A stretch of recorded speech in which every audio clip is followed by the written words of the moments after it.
Emma Stone joue les Frankenstein dans le nouveau film de Yorgos Lanthimos.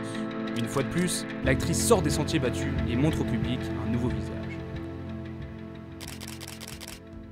Connue pour ses rôles éclectiques, l'actrice est toujours là où on ne l'attend pas. Depuis toute jeune, elle cultive son excentricité et met son énergie débordante au service de son art. Elle naît en 88 à Scottsdale et passe son enfance à regarder des films, confinée à l'intérieur pour se protéger du soleil accablant de l'Arizona. La fille pleine d'émotions et d'énergie s'ennuie, elle a besoin de se dépenser. Alors, son psychologue lui conseille le théâtre pour calmer ses crises d'angoisse. J'ai commencé à avoir des crises à 7 ans, je suis câblé différemment. Mais c'est une force, ça m'a rendu très énergique et émotive, ce qui est parfait pour la scène. Elle a 13 ans et se prend rapidement au jeu.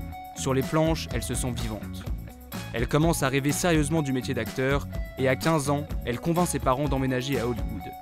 Arrivée à Los Angeles, elle enchaîne les castings, essuie le refus, mais ne se décourage pas. Elle dira plus tard « Je crois que si je peux séduire, c'est par mon excentricité. Mon rire trop fort, ma voix trop rauque et mon indiscipline. » Elle sait déjà que sa différence fera la richesse de ses rôles. Après des débuts timides à la télévision et au cinéma au début des années 2000, elle fait petit à petit son nid. Fidèle à son caractère explosif, elle répand sa force d'âme dans tous les domaines.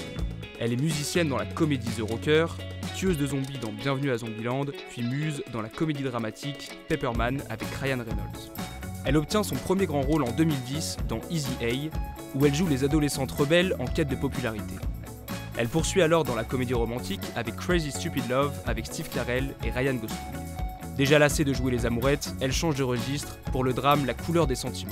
Elle y joue une journaliste dont la mission est de rendre compte de la condition des Afro-Américains dans l'Amérique ségrégationniste.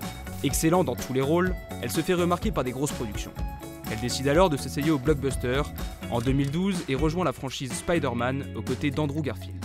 L'année 2014 marque un tournant dans sa carrière. Une prise de conscience mêlée à un désir fort de pousser sa recherche artistique. Thriller avec Birdman ou encore drame cérébral dans L'homme irrationnel de Woody Allen, elle élargit encore son spectre. Woody Allen dira tout simplement qu'elle est la meilleure actrice de sa génération. En 2016, c'est la consécration. L'actrice reçoit l'Oscar pour son rôle dans le film musical La La Land de Damien Chazelle. Si on pensait avoir tout vu, l'Oscar lui a permis de se libérer de toute contrainte et l'a amené à pousser sa quête artistique encore plus loin. En 2020, elle rencontre Yorgos Lanthimos avec qui elle va explorer le bizarre. Elle est au centre de Bleed, un film muet en noir et blanc qui raconte l'histoire d'un couple qui ne cesse de se manquer. Après avoir joué avec elle dans Bleed, le comédien français Damien Bonnard confiera « Il est très rare de voir une actrice hollywoodienne faire ce qu'elle entreprend. C'est une actrice qui ose aller ailleurs, qui n'est jamais là où on l'attend. » Aujourd'hui, elle retrouve le réalisateur grec dans Pauvre créature. Elle est Bella Baxter, une femme ramenée à la vie après la transplantation du cerveau du bébé qu'elle portait. À 35 ans, Emma Stone ne rentre dans aucune case et n'a certainement pas fini de nous étonner.